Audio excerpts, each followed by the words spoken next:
Welcome. This is Graham Clark. It's an honor to participate in this discussion. I'm representing M Corp CX, which for those of you who don't know us, is one of the world's leading CX capability builders and enablers, both for services companies entering the CX domain or participating in the CX domain, and also for a slew of end clients. We've been around since this domain's existed in 2002. And we discuss specifically how experience management tools can enable contact center leaders to claim transformational leadership in organizations. And I'm blown away to be joined by two globally recognized CX leaders, Diane Majors and Laurent Filanenko, and I'll have them introduce themselves. Well, why don't they do it right now? Diane, do you want to introduce yourself? Yes, absolutely. Hi, everyone. Diane Majors. I have been in this space for longer than I care to admit. Have a lot of background in working with big and small organizations to help them build the capabilities at Cisco Foods, AT&T Business Services, and was pleased to have been CEO for the Customer Service Professionals Association for 3 years. I am super excited today to talk about this important transformation that we're undergoing and to show exactly how that's going to happen. Laurent Filanenko, CEO of Servion. So thank you everyone for attending today. So I've been in the space of customer experience contact centers for at least the last 2 decades. And, I've been working with companies like Genesis, Cisco, Avaya. For the last 2-3 years, I've been at the head of Servion with an integrator, focusing on making sure you can use those technologies to your advantage and really transform how you run your contact centers and how you think about your customer experience. So very happy to be on this webinar today and looking forward to a great discussion. Great, thanks, Laurent. And we have a very specific set of very specific objectives. The biggest one being this is all about you, our participants. So to hopefully help you understand how and why CX measurement is important for organizations today, how to trace journeys and uncover opportunities and improve experiences, and also operational performance, because corporate executives really only care about one thing, and that's what they should care about, which is operational performance. What you should look for in XM tools that can help you do that, and then how to use insights appropriately to implement feedback for operations improvement and experience improvement. We have a very specific and tightly bound agenda today. Laurent and Diane are going to bless us with some of their experience and leadership in terms of using XM tools to claim transformational leadership with a particular lens around contact center leaders. We're then going to have Aaron demo the Cisco WebEx Experience Manager, which is really as much about how do you make this real? What does this really look like in actuality? A lot of talking about what might be in the industry, but people really need to see this brought to ground. And then we'll have a roundtable discussion.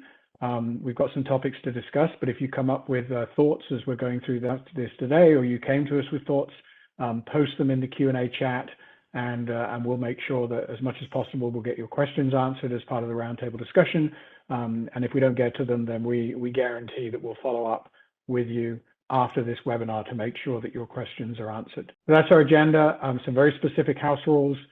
Everybody's going to be muted except for the speakers. Yep, even me, shocking. Post your questions in the Q&A panel on the right-hand side of your screen. As I said, we'll try to answer all the questions before the end as part of the roundtable. And if we don't get to them, then we will get back to you after the webinar, and we will send you the full recording of the webinar post the event. So simple agenda, big ask. So Diane, Laurent, over to you. Thank you, Graham. So, Diane, I'm really excited that we are going to discuss customer experience management with you today. I will start with an observation, which is, contact centers are very optimized and finely tuned organizations. And that optimization has been mostly towards productivity metrics, meaning we all know about average speed of answer, AHT, first call resolution, and a few like those. But it's really important to have those metrics and to drive to them. But it doesn't really say much about the experience of the customer. How do they really feel, and how do they think about the business they are doing with the company? We all know about the post-call survey, tell us how we did. And it's very helpful, but it's only capturing a slice of the experience. If you take a call, it's one part of a process. It's not just the whole thing. So how do we define what means a successful interaction with a customer? And how do we understand the whole experience with a brand? Can you tell us more about how you think about that? Absolutely. Well, I love to just, straight out, I like to have the organizations really and the people on the webinar think about what's on your customer scorecard. So we have all these operational measures, but they're all internal about what we're doing and how we're handling that particular event. But I would tell you that probably on nobody's scorecard is, I need to call support for something. I can't get it online, or I have a question, or something's not clear. So the value of that is really understanding what they define as success and focus there. But, I really share your enthusiasm about where we need to focus. It's not to say that the operational measures don't matter, because they do. But for organizations that are really mastering this management of the entire experience, they're really seeing it from a lot of opportunities that are unexplored, especially when it comes to the service conversations that happen throughout the brand, throughout all those different touch points a customer has. There are opportunities for service teams to truly understand how the customer ended up there, what happened in the journey or in the touch point where they needed support and success, and that they're understanding what that person might need, where they need help, or where they need more information, or they want to engage with us more, or they have an issue. So first of all, when we talk a lot with our clients about data and omnichannel, they don't really build a cohesive view of those interactions over time. The service center is focused on a transaction and not really the entire experience. So how can we solve a problem with that really small lens on the experience and the human behind the interaction? So an example of that is, I might chat with you on the website, I might call you, and then the agent may not know what the chat dialogue was all about. We really need to look at all of those channels and all of the interactions a customer has to understand not only how they're ending up in the service center, but what can we do upstream? So I find a lot of times leaders of customer support, or customer success teams really don't have an avenue to go back and look at what happened in the journey, and then work with the organization to really fix what happened that really drove the call in the first place. So I believe the omnichannel extends beyond the scope of the contact center, but they have such rich information and are really a great diagnostic tool for what's happening in the experience that's ending up there where customers have a need. Yeah, no, that makes complete sense to me. So in other words, what we need to do is to really consider everything, soup to nuts, A to Z, alpha to omega, from the customer, from the moment that person starts wanting to do something with the company to the moment the process is completed. And we'll come back to that process notion. Yeah. And to understand, you need to have data. Contact centers are very data-driven. Customer experience management needs to be very data-driven as well. And I would, data into 3 or 4 buckets. One is data generated by the contact center itself, and that's where you have, all the KPIs and metrics. Then you have data which are extracted by interactions. And today, a very big piece of data, it's everything you can do with, for example, speech analytics. And you'll see that later in the demo. Third is data which comes from CRM. What is a customer profile? What has that person done with the company before, and so forth. And also the web analytics, because odds are that anyone dealing with you has done some search on the web, or has looked at YouTube videos to get support, things like that. So you need to take all those data buckets and combine them into a complete view with a reasonable ability to drill down and really understand at a fine level. Easier said than done. Yeah, yes, it is. Yes, it is. There is so much information and data out there, and I think getting the information in one place is really important. But even if it's not in one place, I mean, that's kind of a dream for a lot of organizations. We need to tie it together, and we need to have that visibility into where those interactions are happening and the data behind it. And not just the data from an operational standpoint, but also the sentiment and what was happening with the customer, and where did they go before they had that interaction, and where are they going after. So it's this ability for us to really look at that entire data points along the journey to get a sense for how customers feel about the different steps in their journey. If we don't understand that a lot of customers are falling off when it comes to onboarding, for example, and there's a lot of calls generated or chats generated as a result of that, we need to understand what's going on in that onboarding process that is creating the issues. And so this ability to have data is only because we need to help diagnose what's happening in the experience and be able to solve that at the moment that it's happening. And so the data is really the fuel that allows the engine to run so that we can actually make decisions on where we're headed. So if we keep it in mind that if we get the data, we have this better understanding of the pain points, and we just can discover and create new ways for that customer to interact with us. And we can solve some of the problems that free up our time, not to just solve issues and answer questions that are pretty rote, but what if we were to have the visibility of that journey and understand where we were actually driving more deeper conversations, we're driving more engagement, we're really having conversations that are adding value to the customer, which is what's on their scorecard. Are you giving me the value I looked for? So the data is just that stepping point to get there. And by having all of those different coherent, cohesive views, it allows us to really bring that together. So here's a great example, Apple.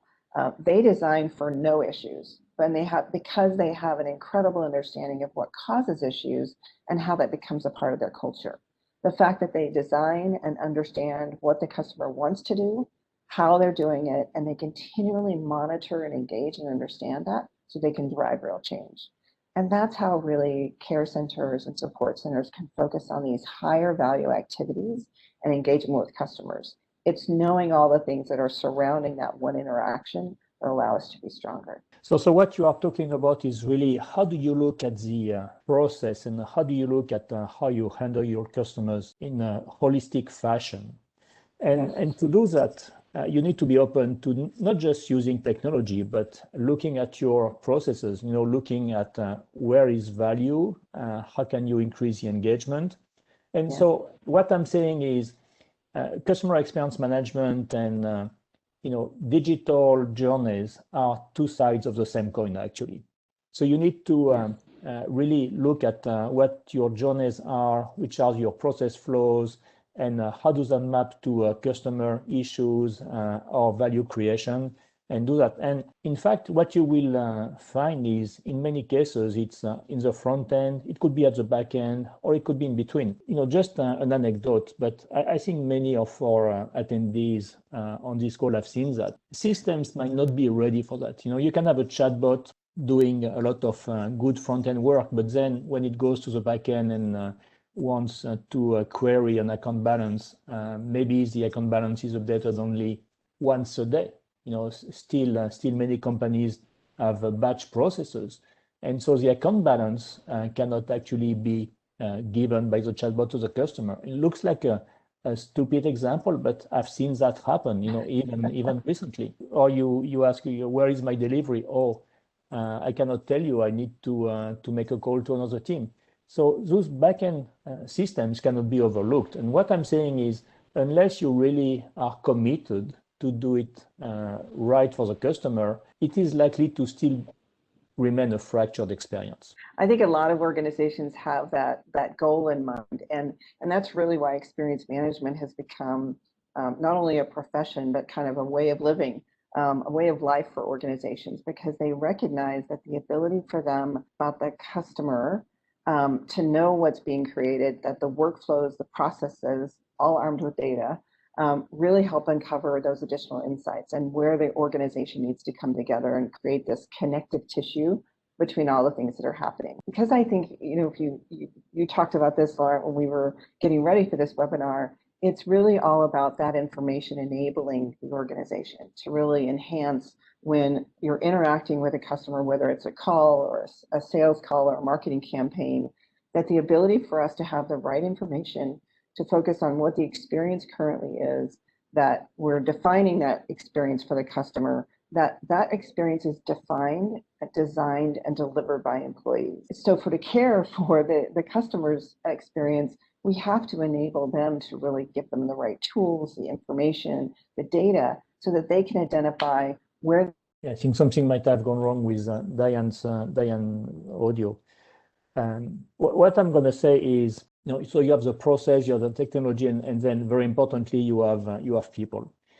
And realistically, we are not going to live in a fully automated world anytime soon, which means contact center agents, as we know them, are going to remain a very, very critical part of the customer experience for a long time. And if anything, what we are seeing is when you start automating some part of the process, what the agents have to deal with are exceptions, meaning the problem that the agent has to deal with is actually more complex than just routine inquiries. What we are seeing is it's crucially important to make sure that agents have the right tools and the right data and can do a better job. By the way, when you make agents more enabled and more proficient at answering customer requests, everybody benefits. The customer, but the agent as well.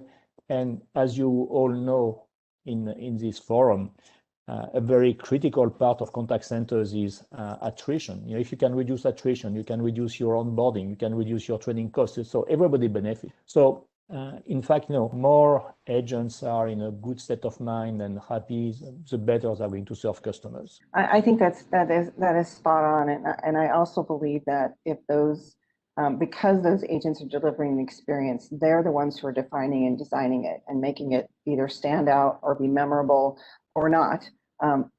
I think in a moment of need, when we have to call a care, get support, that's a moment of need, an emotional moment of need for the customers. So for us to be able to, your point, Laurent, to be able to say, we have skilled, enabled agents that are going to be able to talk about to the customer about what they've done and how they've done it. You all can think about experiences that you had where that one interaction was, that person really didn't understand me. They didn't understand what my problem was. They had no background on what I was going through. That really leaves a bad taste in the mouth. And that's really difficult for an agent to do every day, to not have those great conversations, but also for the customer, sometimes it's that one interaction that can really drive them away. We've all done that. Everything's going fine, but you have one bad interaction, and customers are leaping brands right and left because they have the capability to do that. So that comes back to the importance of the data and information to deliver that right experience. Thank you, Diane. So let me summarize what we highlighted in the last few minutes. So really three takeaways. First of all, monitor and measure end-to-end across channels. Second, track the customer journey and really look for opportunities to and metrics to create exceptional experiences. You're not shooting for mediocrity. You are shooting for exceptional experiences, and Apple is obviously the best example of that. Whether you like Apple or something, it's different. This is not advertisement, but it's a company which is entirely focused on the customer experience. Third, really look at actionable insights and feedback loop, and improve constantly the customer and the employee engagement. This is not a static world. Things are always going to change. You are going to have a new product, you are going to have a new service flow, you are going to have a new offer, you are going to have a new channel. So things change, and you need to constantly monitor what's going on and implement that feedback loop. But the best way to visualize what this all means is to really look at a real example, and let's transition to Erin, and Erin will show you how with the Cisco WebEx Experience Manager, you can actually do everything that we talked about. Thank you, Laurent. I appreciate the kind introduction. And just as you'd mentioned, we want to tackle how to measure that omnichannel engagement, track those journeys, and get some actionable feedback. And how we can actually get this done is what we'll show in today's demo of Cisco's WebEx Experience Management System. The WebEx Experience Management Platform provides an easy and intuitive way to design and administer surveys across the various stages of a customer's journey through all the different touch points that a customer customer can use to interact with the business, as Laurent and Diane have been thoroughly talking about earlier. In today's use case, we'll see a retail enterprise business that'll take advantage of some of the tools available in the WebEx Experience Management System in order to improve and optimize that customer journey. We can implement and track these changes through what is called experimentation. Basically, the pre-experiment phase, what we see on the left-hand side, is where the business is before any changes are made. We'll see the tool give feedback at this point, and we'll compare how our NPS scores are affected after implementing those recommendations to the business processes. Now, we've ran the experiment already, so we can immediately see in the post-experiment, that right-hand side, what the results are going to be. And spoiler alert, you might be able to intuit the changes already if you pay attention to the movement of that line between the pre versus post-experiment graphs. But here, I'm going to switch to my browser where I have the Cisco WebEx Experience Management already open. And this landing page here is a dashboard of the customer journey. And we're immediately seeing the NPS as it's scored across the different stages, from discovery and consideration, then into the actual purchase, delivery, and ending up at the support stage. So very typical retail experience. Now, as I mentioned before, this data is set specifically to that pre-experiment phase of the business. So what that means is this is filtered to what I would have seen as a CX lead had I logged in last quarter before we made any changes to the business. So from all those surveys delivered in that pre-experiment time, we can see this helpful line chart demonstrating exactly where the business is scoring an NPS. There's a clear downward trend moving across each of the stages until it finally hits an all-time low at the support stage. And when I scroll down, I can get some more information, the number of responses, the attributes most liked and disliked, and some goals recommended by the system. I can also see down below, though it might be a little bit hard to see, the applicable channels these surveys were delivered on, and at which specific touch point applies to each stage. Now, it's clear we need to improve support as compared to any other stage in the journey. And at a quick glance, I can see that contact center is pretty much a one-to-one on the support stage. So for this demo, we'll be drilling down into the contact center to get an idea of how to improve this support score. And the first thing that I see is this page check pulse, which is exactly what it sounds like. I'm given an overview of some key data points like NPS, customer effort, in order to get an overall idea of the contact center. Now, as I mentioned before, that pre-experiment filter that's on this data right here just means that when I logged in last quarter, this is the data that I would see. This NPS is at extremely low, -50, and the customer effort, -22. But right below that, we've got these rated questions, what the widget calls contact center metrics. Basically, these are the questions that are rated on a 1 to 5 scale on the survey that we're giving to these customers. And what we can actually do is calculate how improving these variables on the questionnaire can help improve the NPS score. How effective is changing these attributes to the scores that truly affect our business overall? The WebEx Experience Management tools allow us to prioritize what to improve on based on correlations from this feedback.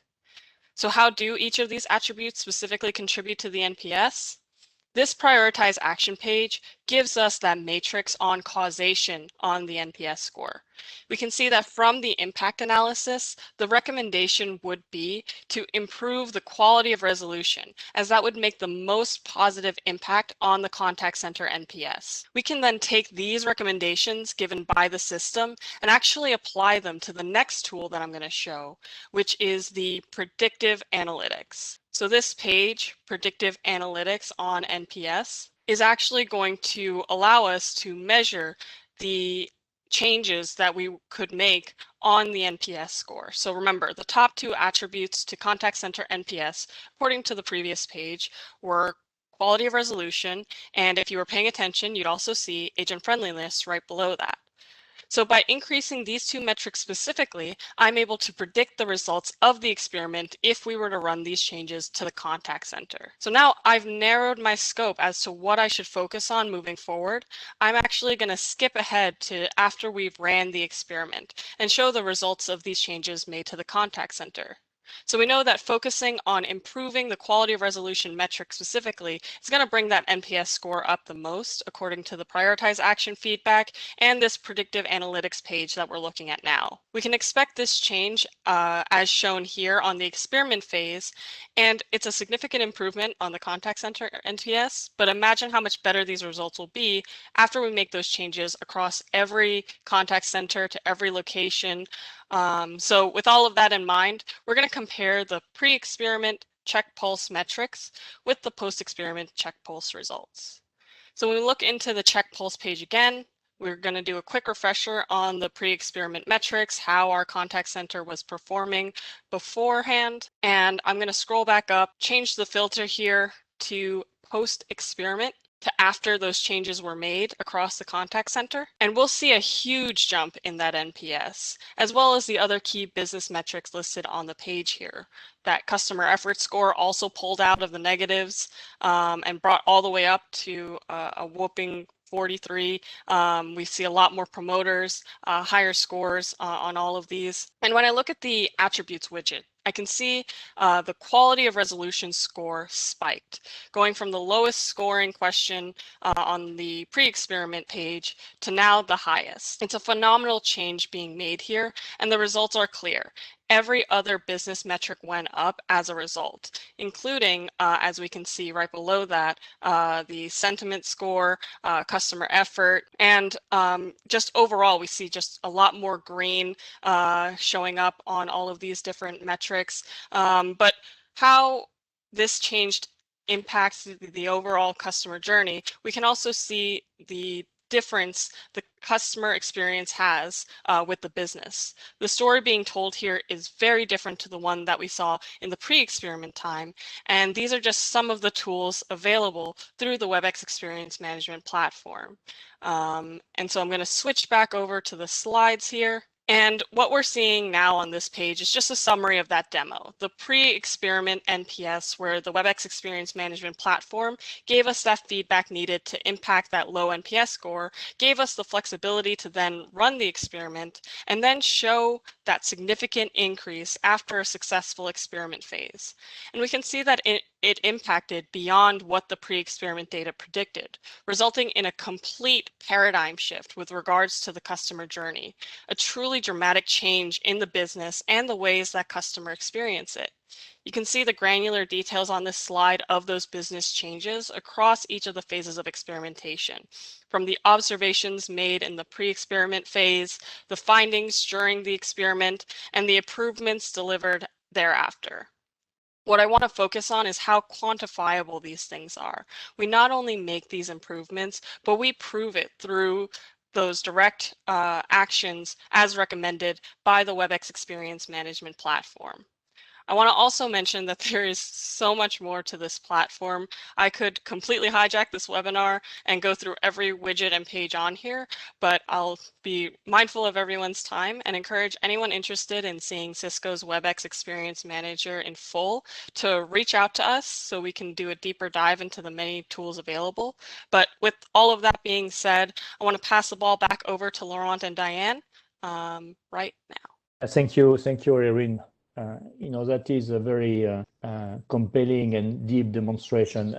Like you said, the product has so many dimensions that can be used that we could spend hours on it. But literally, the point which really is critical is, start by measuring across channels what is happening. Then look at where are pain points or opportunities for improvement, and they might not always be where you think they are. Sometimes data tell you a different story. And my view of that is, if the data tell you have a problem, you do have a problem.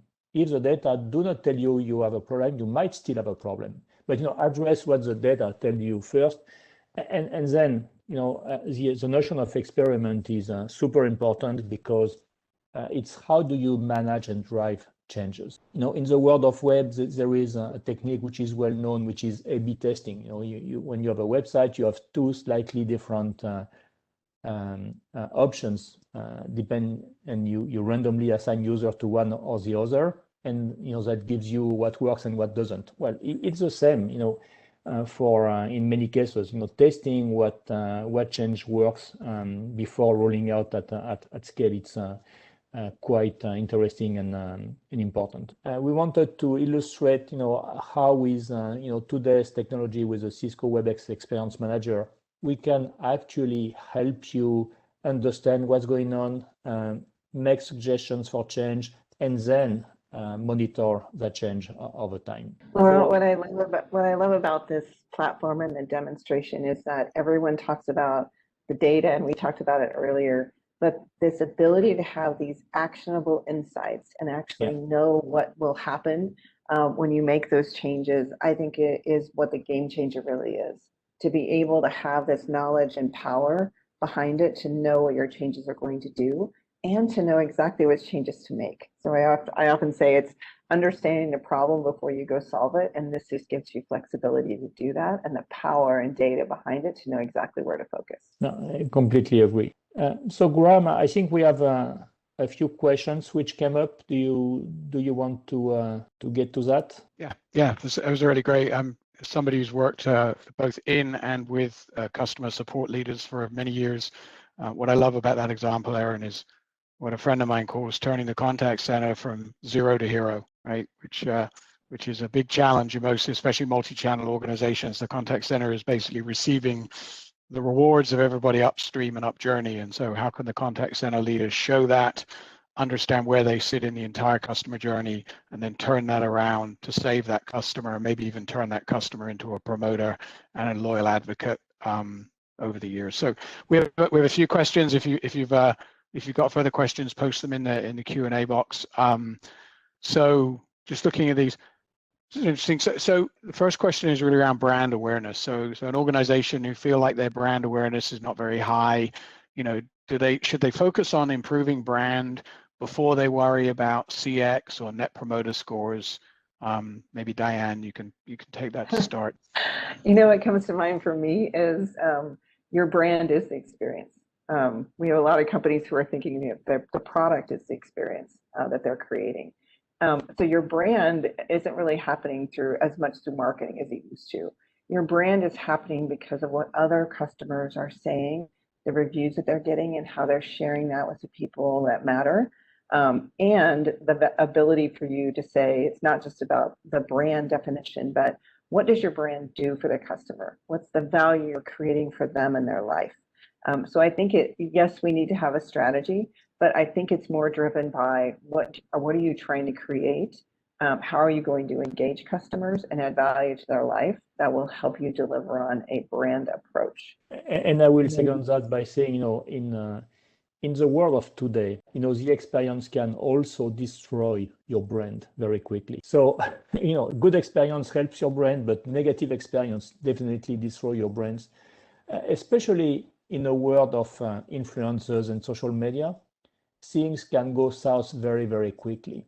All it takes is one viral tweet or TikTok or Insta, and then all of a sudden you have to climb against the hill, of brand recognition and experience. And so we have to be very, very, very careful with that, and watch like a hawk, because your brand can be associated to a bad experience very, very quickly, especially if you're in the B2C world. Absolutely. And that's what I love about this real-time access to the information, because you can see things so much quicker and easier and understand where they're all interconnected across the touch points. So that's the power of having the information to develop, understand, and monitor and actively manage what the brand stands for. Great. Good answer. So here's another question. It speaks to me certainly, and a lot of the stuff that we're working on. So, as we're in the hopefully COVID emergence phase, and specifically in the United States, where the majority of companies work on a calendar fiscal year. So we are, we're here on the last week of July, hurtling into 2020 planning season for a lot of organizations. So, there's a lot of stuff to do. What our leader in MCorp, Michael Hinshaw, refers to as 1,000 things you could do, 100 things you should do, 10 things you might do, and maybe 2 that you get to. So, question is, how do I, frame the business case? How do I present this to my executives as something we should, start doing maybe this platform to do it with as we move through the next 4 or 5 months, framing out 2022 and potentially 2023 for a lot of companies? Laurent, you want to go first? Yeah, another way to frame the question is, what is the ROI of experience? What is the ROI for such a tool? And in fact, what you will find is, the cost of quote unquote non-experience or the cost of non-quality is enormous. The time you spend, the missed opportunities in terms of upsell, cross-sell, the reputation deficit, all those things are measurable, and actually, dollars add up very, very quickly. So what you will find is that knowledge is actually cheap compared to the benefits it provides. But Diane, maybe you have a different point of view. I agree with that, and I think the connection that you made between every experience we have with a brand drives how we feel about that brand, drives our behavior, and drives business results. So I love the ROI piece. And I think to the question of how do I bring this into the ROI, when I talk to executives, I often talk in their language about experience. So one of the things that probably executives would tell you is we're looking to really drive retention. Like we've got a lot of new people coming in, but they're quickly leaving, and that's where we really have invested a lot of our money in engaged customers. So if you're talking about how you're going to understand where there's issue in retention and identify those places where there's a struggle along that journey, that's what this platform and the approach and the practice of experience management helps you to do, is help you be aware and make the executives aware of where you're having opportunities, where there are best practices of things that are really working well, and how you can manage that to bring that ROI to bear. So when I think about these platforms, it's really, it's an enabler to give you the right information to make better decisions around experiences, which we know drive the business results. Yeah, and what I will say is, when you look at the cost of the tools and that we are talking about, I think usually affordability is not the issue, and I will leave it at that today. But it's when you look at what projects and tools are part of the budgeting process, the ROI is actually fairly strong. I often like to think of that, Laurent, as the cost of not doing it. Yes. Right. So a parallel question to that, one of our viewers, you say they use a variety of listening tools. They do some email surveys today. They've got some analytics tools. Should they standardize on just one? Is looking specifically at the Cisco WxM platform, something that they need to overcome the multiple tools problem before they focus in on this? I mean, what are we seeing? I would think that there's a rationalization that would need to occur if you're doing that. However, that takes a little bit of time. Platforms like WxM that can bring that information together, so you can leave it in the initiating platform, but really bring it together to give that holistic view, is a good way to start progressing along. So while you can't kind of rip and replace things out because people are wedded to it or there's a lot of historical data, there's nothing wrong with building this kind of one ring to rule them all, I call it, of having that information come to one place where you're bringing all those disparate pieces into one platform. And that's always kind of the angle that I take to say, let's get the information in, chew on it a little bit, and then we'll figure out how to rationalize those other things as we go along. Laurent? Yeah, I agree with you, but reality is in a contact center or in the customer experience center or organization, at any point in time, you have 12, 15 applications that you are running, and it's very easy to so you have a voice system, you have a voice response, you have email, you have chat, you have speech analytics, you have workforce management, you have recording. And those things have usually been procured over time and from usually different vendors. So we're not suggesting you should change that overnight. And new things will emerge, and new channels and new applications that you might want to use. But what is really critically important is to have one place where you can build visibility on all that and ingest all the relevant data. What we didn't show you in the demo is how easy it is to ingest those data into the platform and making sense of what you have. So, in reality, we always live in a world which is a world of several applications. And with the WebEx Experience Manager, we make them work together from the point of view of the customer journey. Perfect. Well, that leads right into the next question. So how do people get started? I mean, so let's say somebody's interested in, let's say, listening and management, this platform, whatever. I mean, so how do you take those first steps?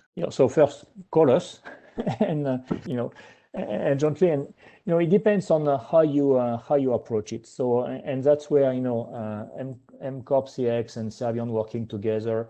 So we can take the problem from purely a business point of view. What do you want to achieve? What is your strategy?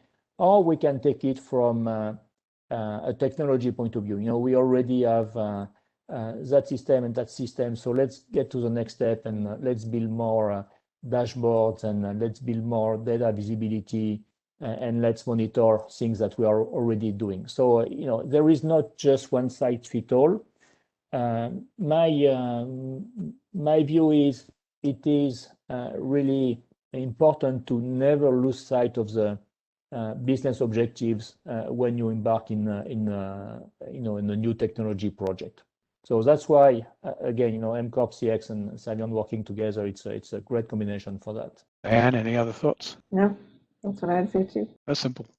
So I think final questions. I'll lean towards something you said, Ron, because I think this points at it, because you mentioned integration and other things. So how do you, with many different sources of data certainly in an enterprise, I think the question is, how do you identify, which data provides leading indicators for improving CX? Kind of like, which things should you plug this into first, I think is kind of another way of looking at that question. Yeah, it's you need to have people who understand the business. It's like, a good data scientist, is somebody who, by the way, I'm not suggesting you need data scientists to use that tool because it's quite simple and approachable from that point of view.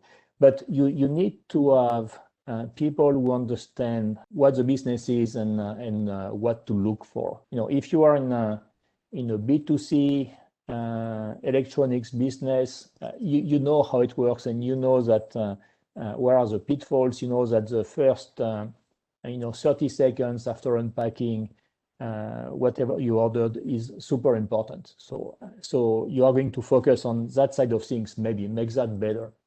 So that you avoid the distress call, oh, I purchased something, cannot get it to work. And to a large extent, that's what Apple did. That focus on the experience so that you can get things to work and very, very quickly. If you are in other businesses, it might be because it's a relatively complex product. How do you order it? If you're in other types of businesses, is how do you service it? Because some products need to be serviced, or some solutions need to be serviced over time. So again, it really depends on what the business is. But what you really need to understand, and the keyword is value, is where do you create value for your customers all along the chain from discovery to purchase to service to upsell. So every business is different, but you need to have people who understand that. And one reason I was reading a statistic which is interesting. When you look at digital transformation projects, the success rate is, let me put it mildly, far from 100%. Why? Is because it's not just about putting technology out there. It's really linking technology to business objectives, and that is what has to happen. So like always in projects, you need to really understand what do you want to achieve, how are you going to track it, measure it from a business point of view. Very thorough. Anything to add to that, Diana? I think a leading indicator, I would ask you to just kind of walk through the information that you already have and think about which of those things are telling you what happened versus what your customers or employees, what they want to have happen. So Laurent talked a little bit about drivers and understanding the importance of those.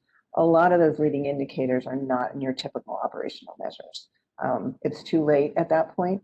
How do we get in front of that? And that's where the sentiment and the surveys you're doing and digging into that speech analytics and text analytics is very, very helpful to drive not only what drivers and where you should focus, but knowing, where the puck is going and how you're going to skate there. Because that's coming across in the needs that are being expressed to you from customers and employees, and harvesting those in a way that makes sense and you can put action against them helps you get ahead of that game. It's hard to think about managing and monitoring when it's already too late and those experiences have happened. Let's get in front of it. So those leading indicators coming from that data and the sentiment can help you with that. Great, perfect. So one final wrap-up question. We got participants today from IT. So not surprisingly, given that we are back to the brand and the experience. I mean, it's Cisco WxM. So have you seen these tools used in IT or technology services organizations? And then maybe a second cut on that is, what's the role of an IT professional in helping an organization to move forward on these kind of platforms? Diane, maybe you want to start, and then Laurent can wrap up. Yes, I remember when one organization I worked in that I partnered very heavily with our IT and data team, because what typically happens when you're looking at the opportunities that an organization has across all of the different touch points a customer has, what happens is we get this proliferation, platforms and structure and data and intakes and ways that we work.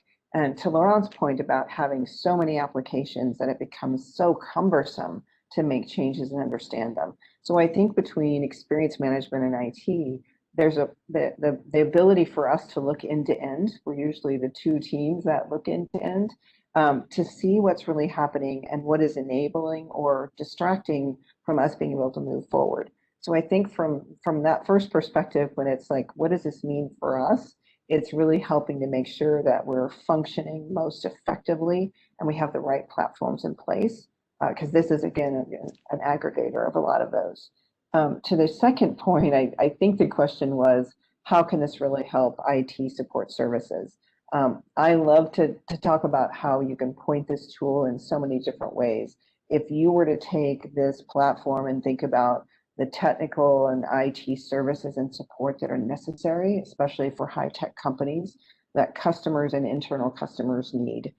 It's really the ability for you to see what they're working on, how they're working, where those ouch points are, and then how you can actually address them. So I love to say, turn this tool internally as well as a way for you to begin to really understand the internal experience and where you have chances to optimize and provide better support. Great, Laurent, any other thoughts?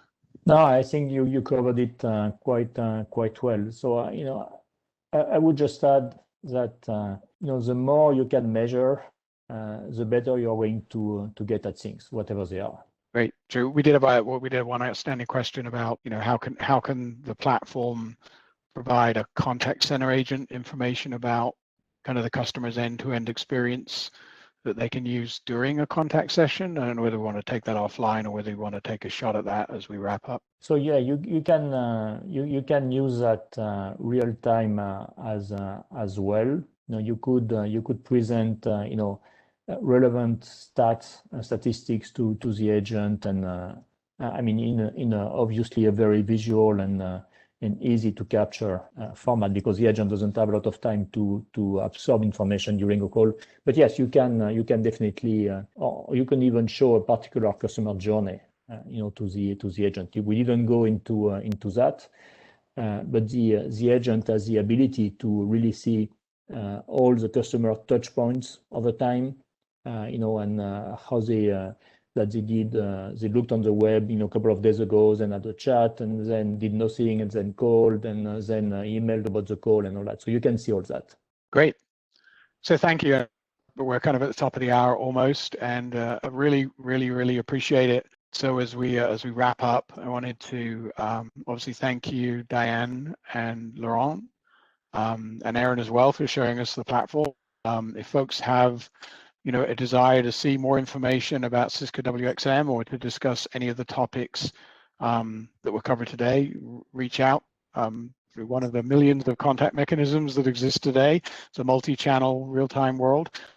I would to the comments that we are seeing organizations across every discipline, commercial, nonprofit, government, especially as we see this return to whatever normal is going to look like in the future, really focusing and doubling down on customer experience and measurement.